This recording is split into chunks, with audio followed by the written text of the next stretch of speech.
It is midnight in July in the year 980 AD. You are lying on a wooden bench in southern Denmark. Every movie, television show, and history book you've ever seen taught you one thing: Vikings only lived in a frozen wasteland. You expected howling blizzards, heavy fur cloaks, and endless fields of ice. Instead, you are dripping with sweat. The air temperature is a sweltering 86 degrees Fahrenheit. The humidity is so thick you can almost taste it. Outside, a swarm of hungry summer mosquitoes is droning continuously against the wooden walls. And worst of all, the sun is still shining.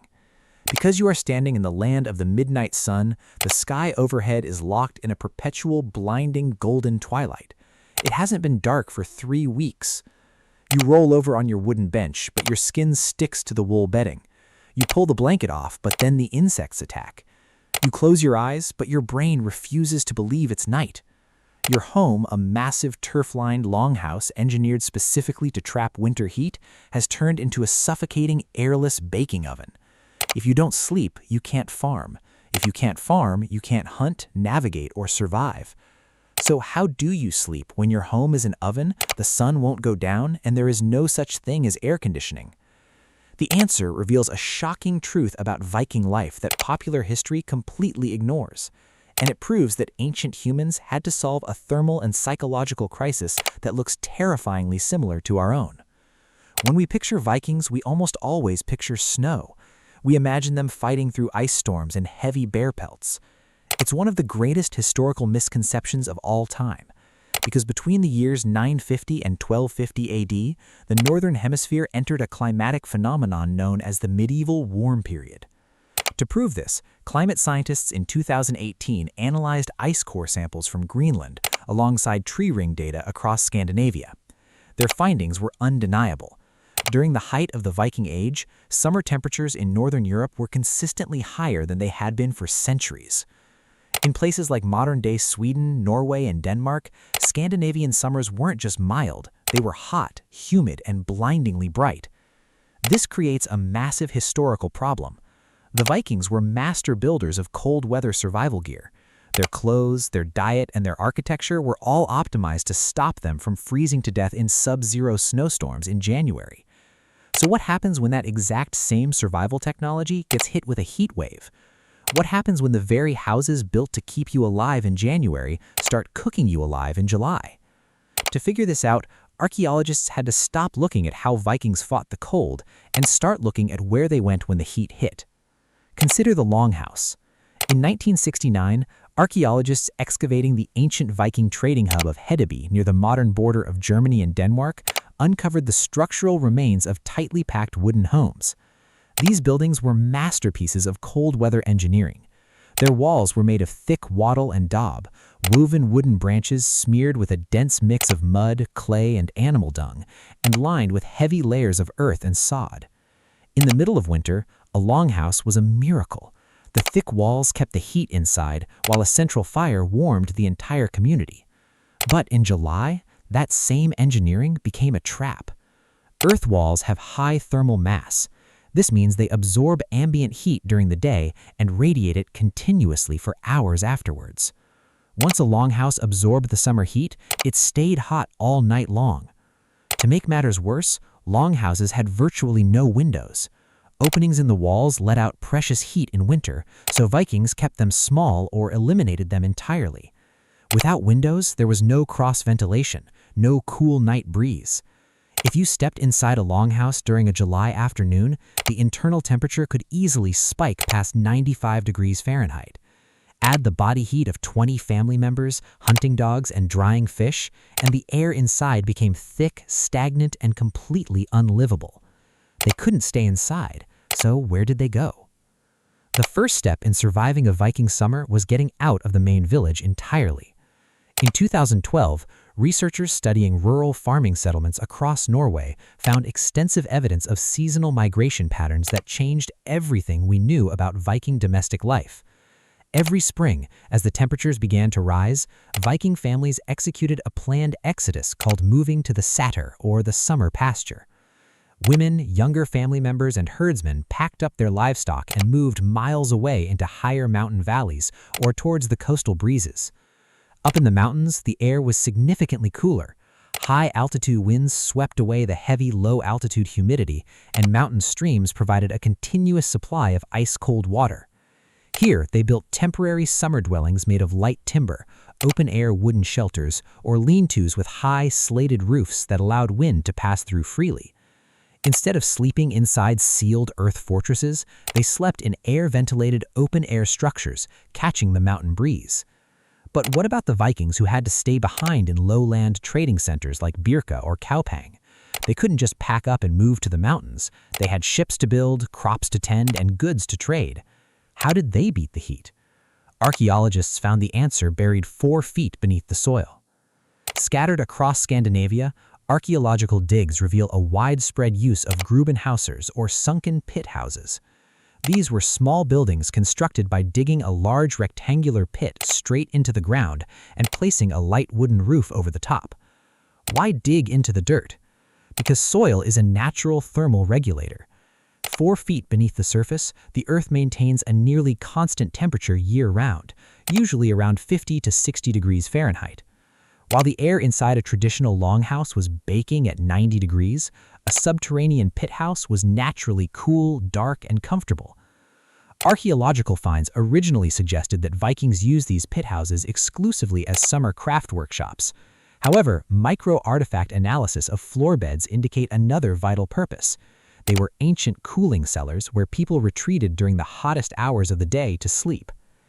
Yet cooling down the room was only half the battle, because even if you fix the temperature, you still have to deal with the second major threat to Viking sleep, the light. If you have ever traveled near the Arctic Circle in June, you know what happens to the human mind. Your brain relies on light cues to produce melatonin, the hormone that tells your body it's time to rest. When the sun stays up for 20 to 24 hours a day, your pineal gland stops producing melatonin. Your circadian rhythm completely breaks down. You experience perpetual daylight fatigue. Your body is physically exhausted, but your brain refuses to shut off. You become irritable, anxious, and cognitively impaired. For a Viking warrior or farmer, long-term sleep deprivation was fatal. A lapse in concentration on a voyage meant a wrecked ship. A mistake on the farm meant a ruined harvest.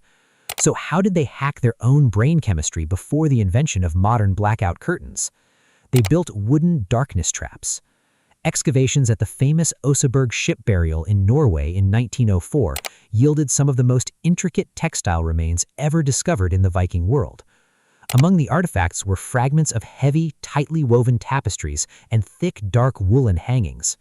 For a long time, historians believed these tapestries were purely decorative, but spatial analysis of longhouse sleeping quarters tells a different story. Vikings constructed box beds, small wooden cabinet-like bed frames built directly into the timber walls of the longhouse. During the summer, they hung these heavy, light-blocking wool tapestries directly across the front of the bed box. By crawling inside the bed box and pulling the dark curtains shut, you created a completely pitch-black micro-environment inside an otherwise bright room. Your brain was tricked into thinking the sun had set. And if that wasn't enough to force sleep, they turned to chemistry.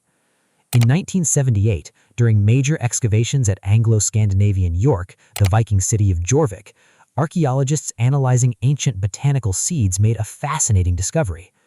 They found elevated concentrations of seeds of Hyoscyamus niger, commonly known as henbane, alongside wild hops and valerian root. Henbane and valerian are powerful natural sedatives. When brewed into light herbal teas or mixed into weak summer ale, these plants act as muscle relaxants and central nervous system depressants. If the heat was unbearable and the midnight light was burning through your eyelids, a cup of valerian-infused ale would force your body into a deep, uninterrupted sleep. They didn't just endure the summer, they chemically and architecturally engineered their way through it. But what did they actually wear when they climbed into those box beds? Pop culture tells us Vikings wore thick leather and animal pelts year-round. If you wore leather in a Scandinavian summer, you would collapse from heat exhaustion in 30 minutes. In reality, the Viking Age saw a massive agricultural revolution driven by one plant, flax. Textile archaeology from sites across Denmark show that during the summer months, Vikings completely stripped off their heavy woolen tunics and furs. Instead, they wore pure linen. Flax was harvested, soaked, and spun into a light, highly breathable fabric. Unlike heavy wool, linen allows air to pass through the weave directly. More importantly, linen has a remarkable ability to absorb moisture without feeling damp to the touch, pulling sweat away from the skin and allowing it to evaporate quickly into the air. In fact, archaeological burial sites for rich Viking women show exceptionally fine linen nightwear, garments so thin and soft they rival modern cotton sheets. And when linen wasn't enough to cool them down before bed, they turned to one of the oldest traditions in Nordic culture, cold water therapy. Sagas like Egil Saga and Sturlunga Saga frequently mention bathing in natural rivers, cold springs, and coastal fjords. Before going to sleep on a muggy summer night, Vikings would plunge into the cold waters of local fjords or mountain streams. This was more than just basic hygiene. When you submerge your body in cold water, your core body temperature drops rapidly. As your body rewires its circulatory system to warm back up afterwards, a natural physiological response triggers a wave of deep drowsiness. They were using thermoregulation physics long before medical science could explain why it worked. Think about how we handle extreme weather today. When a summer heat wave hits a modern city, we retreat indoors. We turn the air conditioning down to 68 degrees, we shut our blinds and plug in electric fans. If the power grid goes down for just 4 hours, entire cities plunge into crisis mode.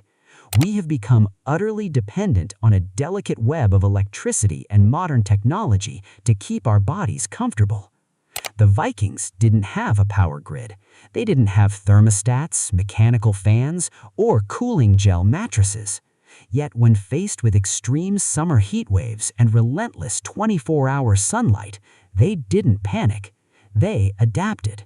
They altered their architecture, moving underground into pit houses or out to high mountain pastures. They altered their clothing, switching from insulating wool to moisture-wicking linen. They hacked their own biology, using dark box beds, herbal sedatives, and cold water plunges to control their circadian rhythms. They proved that human survival isn't about controlling the climate outside, it's about adapting the environment inside. It's easy to look back at ancient history and feel superior. We look at the past through the lens of our modern luxuries, assuming that anyone living before electricity was constantly suffering. But the story of the Viking summer tells us something very different. It shows us a culture that was intimately, deeply connected to the natural rhythms of the earth. They understood the land, the plants, the soil, and their own bodies so thoroughly that they could survive and thrive in conditions that would overwhelm most modern humans today. They remind us that we are the descendants of survivors. Inside our DNA is the exact same adaptability, the exact same resourcefulness that kept an ancient human resting peacefully in a dark box bed 1,000 years ago while the summer sun blazed outside. We don't need to fear the elements, we just need to remember how to listen to the world around us. So the next time you find yourself tossing and turning on a hot summer night, complaining about the humidity, take a breath. Step into a cool shower, and remember that 1,000 years ago, under the exact same summer sun, a Viking was doing the exact same thing. If you made it this far, you're not just watching. You're the kind of person who wants to know why. Why we're wired this way. Why the past still runs in the background of everything we do. That's exactly what this channel is for. Subscribing costs nothing. It just tells us to keep digging. See you in the next one.